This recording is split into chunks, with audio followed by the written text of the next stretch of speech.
کربلا کی جنگ کے بعد حضرت امام حسین اور شہیدوں کے سروں کو چند دن کوفہ میں رکھنے کے بعد ابن زیاد نے فوج کے ساتھ دمشق روانہ کر دیا تھا۔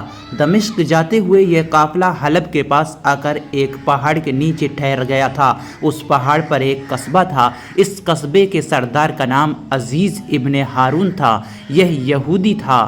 رات کو حضرت شہربانو رضی اللہ تعالی عنہا کی لونڈی شیریں نے رو کر عرض کیا کہ اگر اجازت ہو تو جو کچھ میرے پاس بچا ہے اسے بیچ کر اس پہاڑی کے قصبے سے آپ کے واسطے کچھ کپڑا خرید کر لے آتی ہوں۔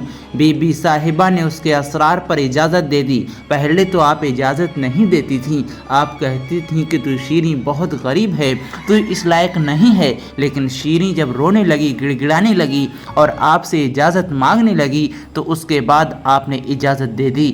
شیریں پہاڑ پر گئی اور قصبے کا دروازہ بند پا کر کھٹکھٹانے لگی۔ قصبے کا سردار عزیز ابن ہارون نے خود آ کر دروازہ کھولا اور شیریں کا نام لے کر بولا، کیا بات ہے شیریں، ابھی آتا ہوں۔ پکارنے کے بعد جب شیریں نے سلام کیا، وہ بڑی تعظیم کے ساتھ شیریں کو اپنے ساتھ لے گیا۔ شیریں نے پوچھا کہ تو میرا نام کیسے جانتا ہے؟ اس نے کہا، ابھی میں سارا واقعہ بتاتا ہوں، آؤ میرے ساتھ آؤ۔ اس کے بعد اس نے جواب دیا کہ میں نے ابھی خواب میں حضرت موسیٰ علیہ السلام اور حضرت ہارون علیہ السلام کو پریشان حال دیکھ کر حال پوچھا تو انہوں نے فرمایا، تجھے معلوم نہیں ہے کہ نبی آخر الزماں محمد صلی اللہ علیہ وسلم کے نواسے حضرت حسین رضی اللہ تعالیٰ عنہ کو شہید کر دیا گیا ہے کربلا کے میدان میں، اور ان کا سر لوگ دمشق کو لے جا رہے ہیں اور آج رات اس پہاڑ کے نیچے ٹھہرے ہوئے ہیں۔ میں نے عرض کیا، کیا محمد صلی اللہ علیہ وسلم کو آپ جانتے ہو اور انہیں مانتے ہو؟ فرمایا، اے عزیز، وہ سچے رسول ہیں، ان کے بارے میں اللہ نے ہم سب پر عہد کیا ہے، ہم ان پر ایمان لائے ہیں۔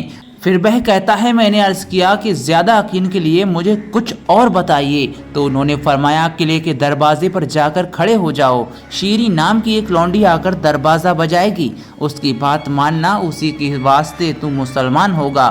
جب سر حسین کے پاس پہنچے تو ہمارا سلام کہنا، وہ سلام کا جواب دیں گے۔ چنانچہ میں خواب سے چونک کر فوراً دروازے پر آیا کہ تو نے دروازہ بجا دیا، اور اسی وجہ سے مجھے تیرا معلوم پتہ ہو گیا۔ شیریں نے سارا قصہ آ کر بی بی صاحبہ کو بتایا۔ یہ قصہ سن کر سب اہل بیت حیران ہوئے۔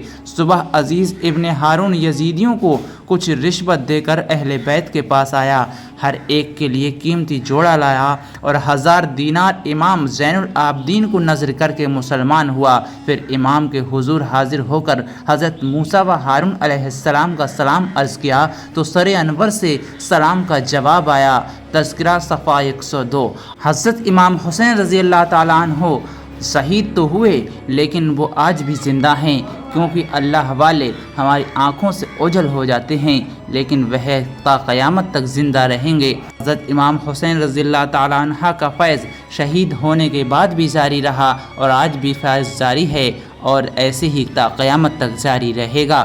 شہداء کے سر اور کربلا کے قیدی جب دمشق میں داخل ہوتے ہیں تو یزید کے دربار میں آراستہ کیا، لائے گئے سب قیدیوں کو ایک طرف بیٹھایا اور سروں کو اپنے اپنے سامنے منگوا کر ہر ایک کو دیکھا اور حال پوچھنا شروع کر دیا۔ حالات سن کر یزید دیر تک چپ چاپ سر نیچے کیے رہا، حکم دیا کہ سر امام تشت میں رکھ کر ہمارے سامنے تو لاؤ۔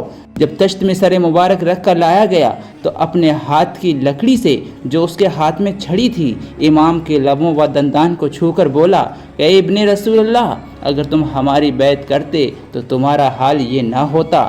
یہ دیکھ کر ایک صحابی رسول ابن زندب رضی اللہ تعالیٰ عنہ جو اس وقت وہاں تشریف فرما تھے بولے کہ تو اسے جگہ کو کیسے چھو رہا ہے جس جگہ میں نے بارہا حضور صلی اللہ علیہ وسلم کو بوسہ دیتے ہوئے دیکھا ہے۔ یزید نے یہ سن کر انہیں مجلس سے نکال دیا۔ تذکرہ صفحہ 110۔ یزید فاسق و فاجر و بے ادب گستاخ تھا، اسے حضور صلی اللہ علیہ وسلم کی نسبت کا کچھ بھی خیال نہ تھا۔ اس نے حضور صلی اللہ علیہ وسلم کے نواسوں سے اس طرح سے پیش آیا۔ یزید بہت ظالم تھا، اسی لیے یزید کو بعد میں کس طرح سے سزا ملتی ہے، وہ اپنی اس عیش و عشرت کی زندگی کو بہت کم جی سکا، اس کو بھی مختار نے اسی طرح سے قتل کیا اور اس کے سر کو بھی اپنے سامنے دشت میں رکھ کر اسی طرح سے منگوایا تھا۔ ظالموں کے ساتھ برا ہی ہوتا ہے، ظالم جو ظلم کرتے ہیں ان کو کو اللہ تبارک و تعالی سدھرنے کا موقع دیتا ہے، لیکن جب وہ سدھرتے نہیں ہیں تو ان کے ساتھ بھی اسی طرح کا ظلم ہوتا ہے۔ اور اللہ تبارک و تعالی سے دعا ہے کہ ہم سبھی کو زیادہ سے زیادہ نمازیں پڑھنے کی توفیق عطا فرمائے اور اپنے نیک بندوں کے بتائے ہوئے راستے پر چلنے کی توفیق عطا فرمائے۔ آمین ثم آمین۔ کمنٹ سیکشن میں آمین ضرور لکھیں، اور دوستو چینل پر پہلی بار آئے ہیں تو اسے سبسکرائب ضرور کر لیں، جس سے کہ آنے والے ویڈیوز آپ تک آسانی سے پہنچیں۔